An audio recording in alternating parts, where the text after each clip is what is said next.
day. You are welcome to this session. It is session 1 of Unit 6. The unit is about redox titration. This session is about redox titration, but specifically, we are going to standardize potassium permanganate solution using ferrous ammonium sulfate hexahydrate. Let's look at our objective. By the end of this session, you should be able to standardize potassium permanganate solution using ferrous ammonium sulfate hexahydrate. It's a salt. Now, don't be scared. We are doing redox titration because here the only thing that makes a difference is the equations. And so understanding from previous sessions would see you through. The calculations are the same. We kick this off with a question where A is potassium permanganate solution of unknown concentration. B is 19.6 grams of ferrous ammonium sulfate hexahydrate per 500 cubic centimeters of solution.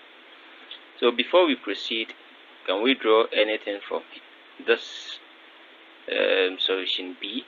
Yes.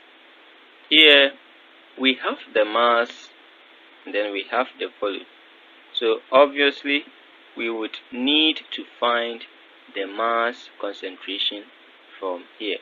And since A is the component or the part of much interest, it means that we definitely have enough information on B, so that from B we can move to A. What it means is that after finding the mass concentration, we would need to find the amount concentration so that we use it, since that is not given straight away. So that is what we can draw from this part. Okay, so there is an instruction here, and this is the equation to help us, or equation to show the reaction. Now this is the ionic equation, and that's the ionic equation from the reaction between this compound and that compound. That's the potassium permanganate and then the ferrous ammonium sulfate hexahydrate salt. Okay, so from the data and information given, we need to find the concentration of the ferrous sulfate in B, in mole per dm cube.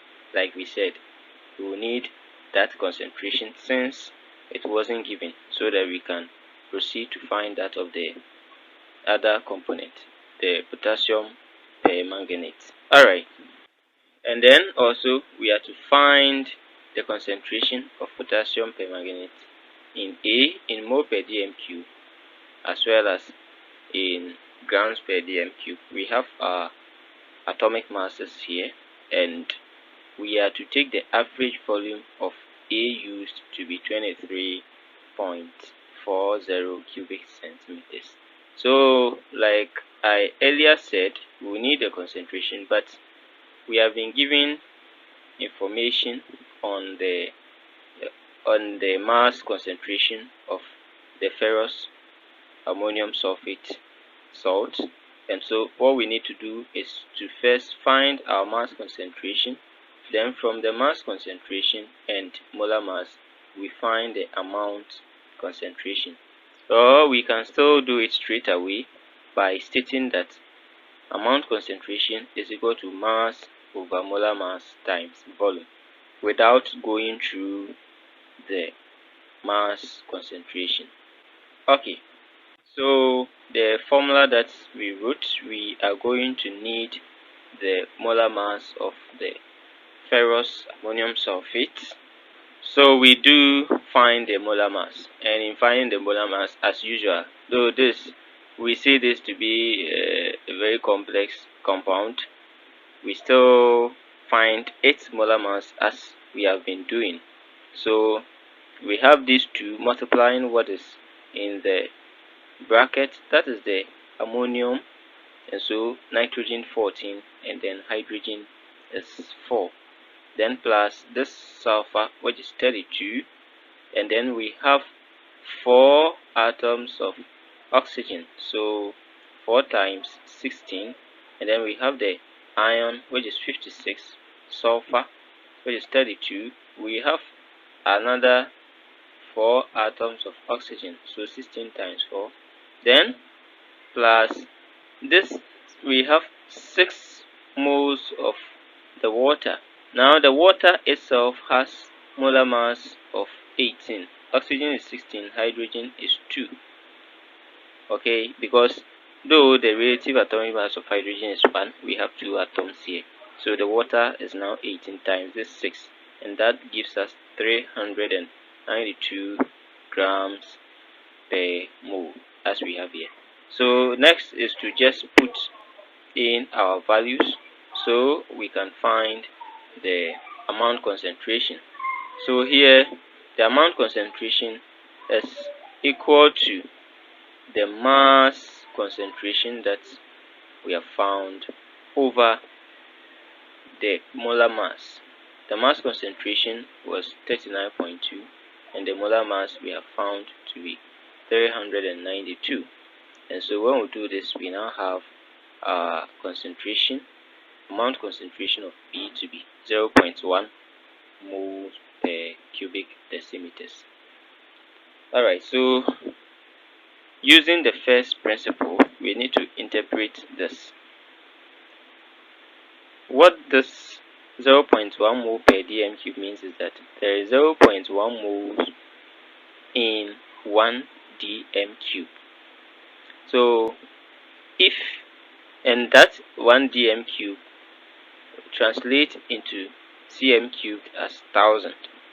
So if 1000 cubic centimeters of B contains 0.10 mole, then the 25 cubic centimeters that was used in the titration will contain 25 times 0.1 over 1000. That gives us this number of moles, that is 0.0025. This is the number of moles of B that reacted with A. That's the number of moles of the ferrous ammonium sulfate that reacted with the potassium permanganate. So we can write an equation to show that reaction. We were given the equation, so we don't have to struggle, we just go for it. It is here. Now from this equation, 5 moles of the iron requires 1 mole of the manganate ion. And so if 5 is equal to 1, then 0.0025 is equal to what?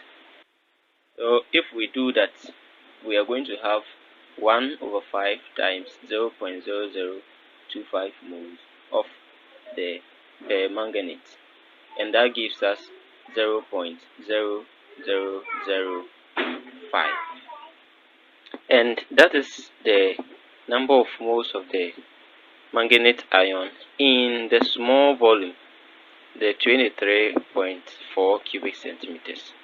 And so we have to convert it into 1000 or dm cubed, and in that case, if 23.4 cubic centimeters contains 0.0005, or if 23.4 is equal to 0.0005, then 1000 is equal to what? So that gives us 0.021 mole per cubic decimeters of the permanganate ion. Now that we know this, we can easily find its mass concentration as required of us in the third part, that is to find the mass concentration. So we need this concentration, and then we need the molar mass of the potassium permanganate. and that is 158 grams per mole.